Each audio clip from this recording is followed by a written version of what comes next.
Hello everyone and welcome to my channel. If this is your first time being here, please like, comment, subscribe, and share. If you are returning, thank you so much for your support and thank you for coming back. So first and foremost, I want to thank each one of you for subscribing to my channel. I just realized after looking at my channel today that I have over 200 subscribers, and so I just want to say thank you so much. I am so excited about that. And the reason why is because I had a YouTube account for years now, right? And I actually only had like 3 people that were subscribed to my channel. I only uploaded like 1 or 2 videos and that was it. I just basically had the account just to have the account so I could look at other people's stuff, right? And so when I started this journey back in June, I decided, hey, I'm going to document my journey and everything. And lo and behold, here we are, September, almost 3 months later, and I have over 200 subscribers. So to go from 3 to over 200, I am truly blessed and I'm so grateful. So thank you all for your support again. So moving on to why I have this video. So it is coming up on my 3-month anniversary with my Sisterlocks, okay? I am a few days shy of the 25th because on the 25th, which is going to be on a Friday, I will be on my self-healing, self-talk, self-reflecting journey, okay? So I decided I wanted to take a few days just to myself. So I'm going to be away from my phone. I'm going to be away from everybody and everything. I'm just going to focus on me because that is one thing that I have noticed that I have not done. So much energy has been given to so many other people, and yet I haven't given that energy to myself. And so what I'm doing is basically just taking some time for me. You know, I'm here by myself and everything else. But what I realize is that I overexert myself into a lot of different relationships. I overexert myself into my work. And what I haven't overexerted myself into is me. And so that's what I'm personally going to do this week. And so when I tell you no interruptions, it's just going to be me, myself, and I cannot wait. So with that being said, I wanted to make sure I at least uploaded a video before that time frame and everything, because who knows what mindset I'll be in once I come back, okay? So anyway, y'all, back to what I was saying. Happy 3-month anniversary to me, okay? I want to talk about what I've learned on this journey so far, and I will try to upload videos in the future, like for every month. Some people wait until month 6 or whatever the case is. I really want to document it, you know, every single month. So what I've learned first and foremost is this. My journey is not like anybody else's journey. Now, I've said that several times before, but honestly, in this past week or so, I've come to the true realization of exactly those words. So I've said that, hey, it's my journey, it's whatever, right? But what I had subconsciously still been doing was comparing my journey to someone else's journey. So you get all caught up looking at other people's videos and stuff, especially when you're just about to get your Sisterlocks and you're thinking about it. You get all caught up looking at other people's videos, looking at their hair, trying to find someone's hair that looks similar to yours and looking at their stuff, and you're like, okay, I think I could do that or whatever. But what I seriously understand now, what I didn't understand a few weeks ago, was that it truly is my journey. So what happens with my hair may not be someone else's experience or whatever. So my hair, no matter if our hair is similar or not, it still may not act the same way their hair acts, okay? So that means that, okay, they didn't have slippage, but guess what? I did a lot of it, okay? And so I realized that, you know what, I'm stressing over stuff, and I do appreciate, I forgot who it was that put it on my video, but she was like, you know, you're stressing too much. And you know what? That was like a slap in the face. So I should have looked you up before I started this video. If I remember your name, I'll probably put it down here or something while I'm editing, but I appreciate that, because that was a real raw look into like, hey, this is what you need to realize. This is not, you know, you're stressing over it, but this is a part of the journey. And I was like, yeah, you know what it is, you know? So, which sometimes I guess I do. I kind of freak out over things and stuff when they don't go exactly the way I need them to go or want them to go. So I've learned that, okay, number one, this journey truly is my journey, and I will set myself up for failure if I try to compare it to anybody else's journey. So that's the number one thing I've learned so far on this journey. Number two, I'm looking at my notes, y'all, because y'all know I like to run off and have these squirrel moments and then go on a tangent about something else. So anyway, to keep me on track.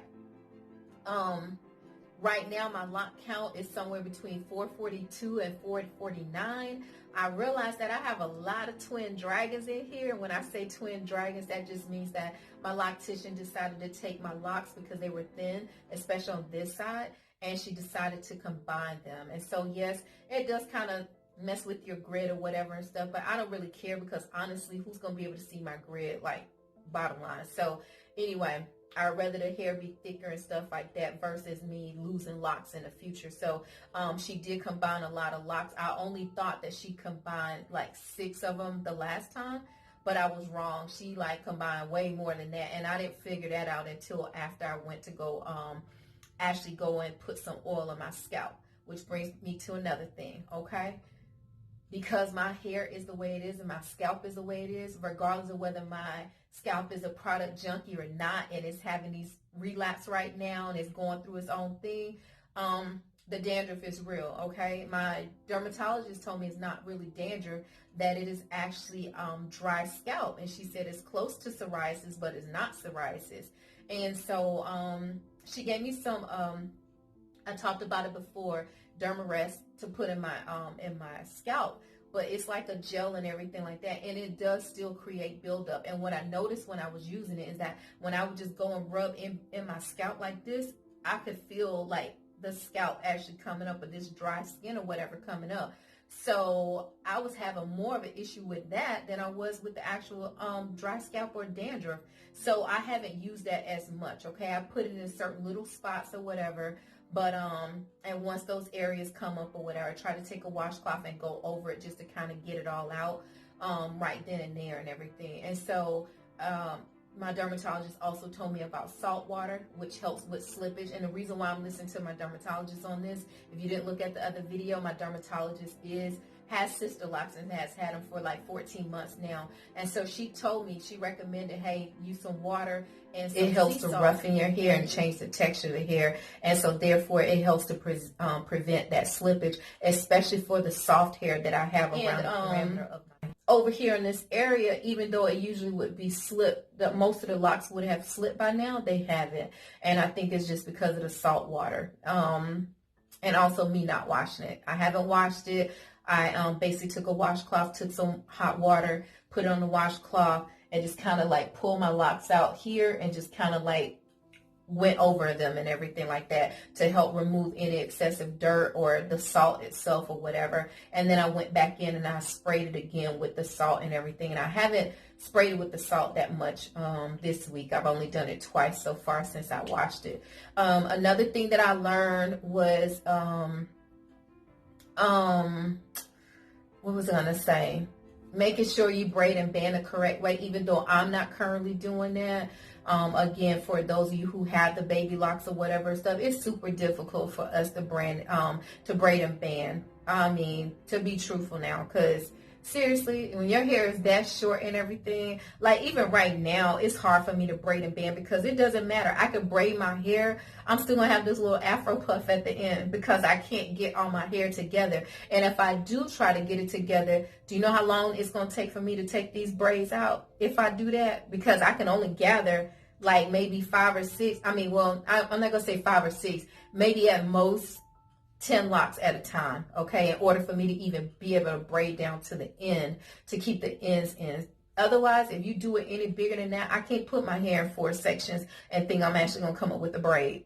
Nah, that ain't how it is. So I'm not putting any water on it and stuff. I haven't been braiding and banding it, okay? I have to be very conscious of the sweat because I do go to the gym and I work out. And so a lot of times I sweat around the perimeter and everything else. This hair is super soft. This is where I experience a lot more of my slippage.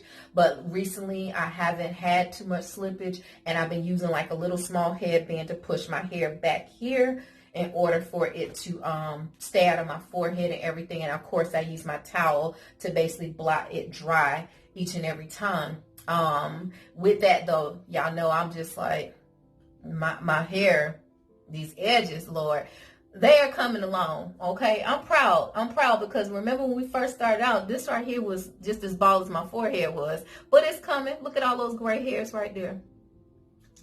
So anyway, and this right here, I don't think it's ever gonna grow, honestly. I had to like I said in a previous video, I got into altercation stuff, and my hair got pulled out from the follicle. So Lord, if you could send a miracle, please send a miracle. But that happened so many years. I mean, like almost 2 decades ago now. And so therefore, I don't think it's ever coming back, okay? But if y'all know anything or know some magic or something like that, let me know below, okay? So another thing that I learned was, what is it? I'm looking at my notes, y'all. I got to stay on track. So no, I think that's about it. Oh, besides the sea salt, someone else recommended that I use Dollylocks, okay? So Dollylocks, I looked it up and everything like that, and I saw it on Amazon. It's like $17 a bottle, but it's like some tightness spray or whatever, right? And so when I first talked about the Dollylocks to my loctician, like when I first got my establishment, because I was afraid my hair was going to be too thin, too short or whatever. So I was trying to do my own research, and someone else on another channel, and she was a black girl, she actually said, hey, her loctician told her to spray the Dollylocks in there and stuff. But when I asked my loctician about it, she told me no, that my hair was a good texture and everything, not to use it. But what I learned is that, yeah, I probably should have been using it because it almost has the same concept that the salt water does. You know what I'm saying? So I will probably look into getting the Dollylocks regardless, because these areas right here, they're still super soft, and I really just want them to roughen up, you know. Moving forward, so my way forward is that I'm gonna just continuously embrace my journey. And when I say my journey, I truly mean my journey.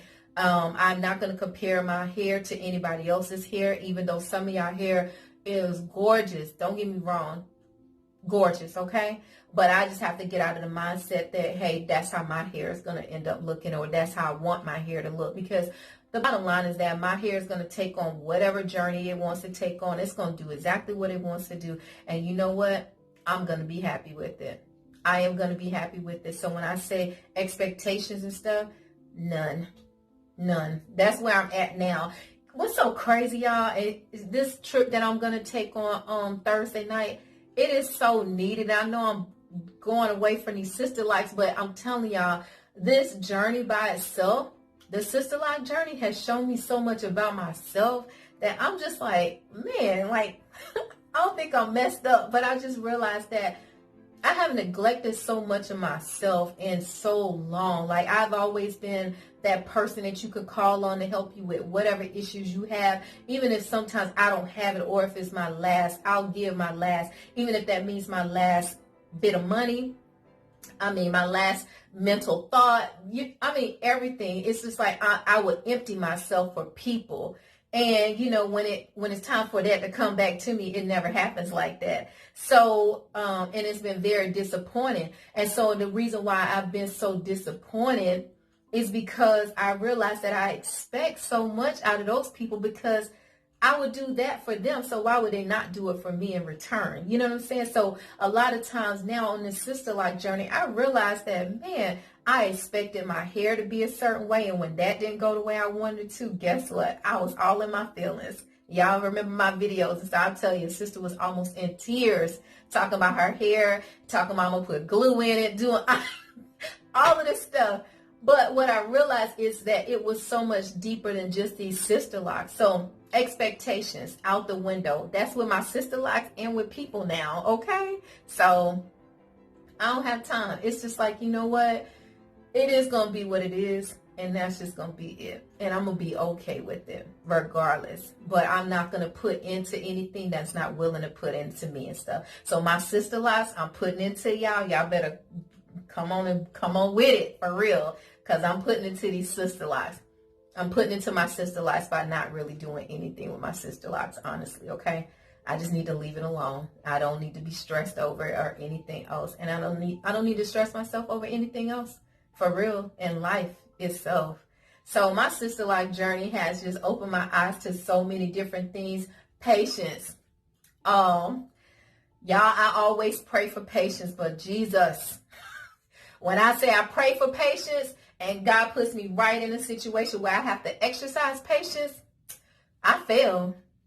And I fail with these Sisterlocks too. So again, my Sisterlock journey has shown me so much about myself in 3 short months. And I would tell you right now, if I had to do it all over again, you know how people always say, oh, I just wish I had done it earlier. When I tell y'all I wish I had done this journey a lot sooner, not just for my hair's sake, but for me, for my mental sake, for my spiritual sake, for my emotional sake. I'm telling you, I wish I had done this so much sooner, because I am seeing so many things in my life so much clearer.